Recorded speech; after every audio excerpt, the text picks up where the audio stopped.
ஒரு முஸ்லிம் அல்லாத ஒரு விஞ்ஞானி ஒருவர் இந்த வெள்ளிக்கிழமைகள் ஓதுவாங்களே, 2 சூரா ஓதுவாங்க பள்ளியில ஜும்மா தொழுகையில. ஒன்று சப்பிஸ்ம ரப்பிக்கல் அலா, இன்னும் ஒன்று ஹல்லத்தாக்க ஹதீசுல் காஷியா.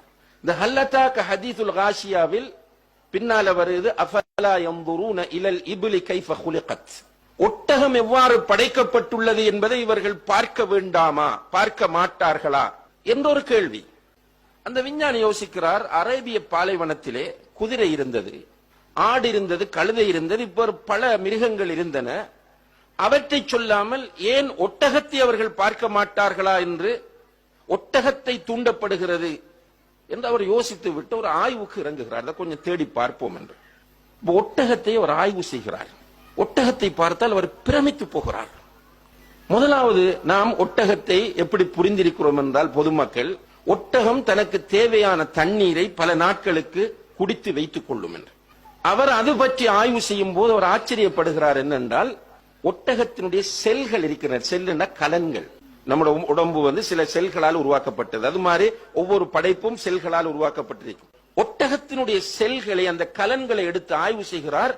ஏனைய மிருகங்கள் மனிதர்களுடைய செல்களை விட வித்தியாசமானது. அவருக்கு ஷொக்காது. அந்த செல்லினால் தான் தண்ணீர் இல்லாமல் ஒட்டகம் இருக்கிறது என்பதை அவர் கண்டுபிடிக்கிறார். ஒட்டகம் தண்ணீரை குடித்து 3 நாளைக்கு சேமித்து வைத்தல் என்பது ஒரு பிழையான கருதுகோள்.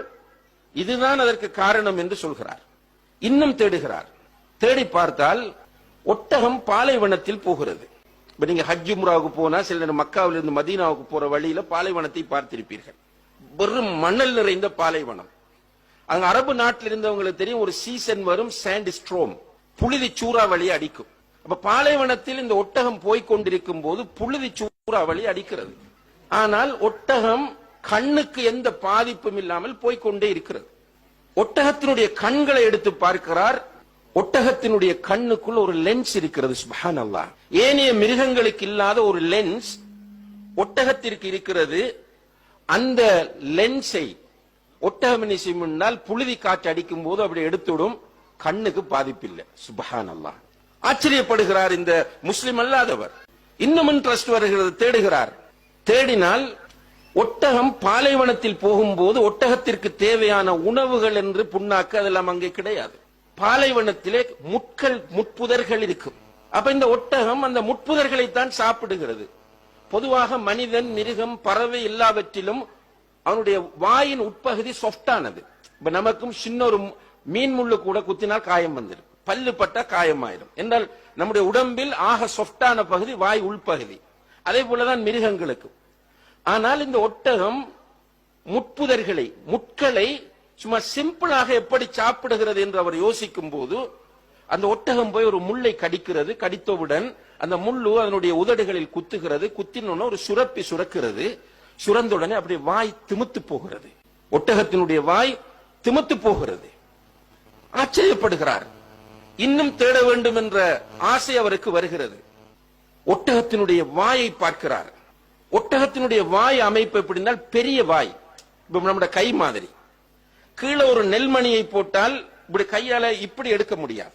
ஒரு நெல்லை போட்டுட்டு இப்படி எடுத்தீங்கன்னா வராது. அதை நம்ம விரலால் எடுத்தா தான் வரும்.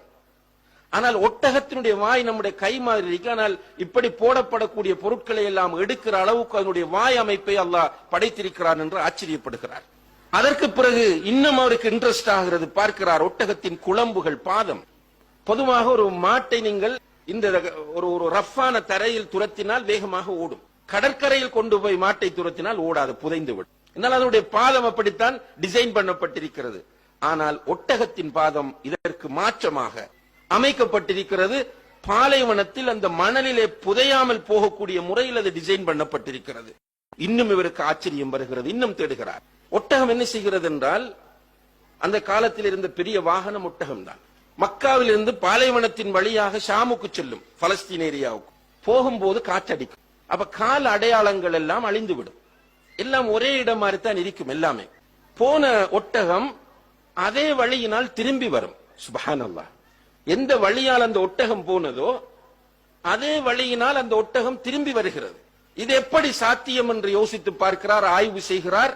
ஒட்டகத்தினிடையே இருக்கக்கூடிய இந்த ஸ்னீசிங் பவர், அதாவது மோப்ப சக்தி, அந்த மோப்ப சக்தி வித்தியாசமானது, அதை மணந்து கொண்டு வருகிறது என்று கண்டுபிடிக்கிறார். இப்படி அஃபலா யன்துரூன இலல் இப்லி கைஃப குலிகத் என்கிற ஒரு வசனம் இந்த மனிதரை தேட வைத்தது. பல கேள்விகளுக்கு விடை காணுகிறார்.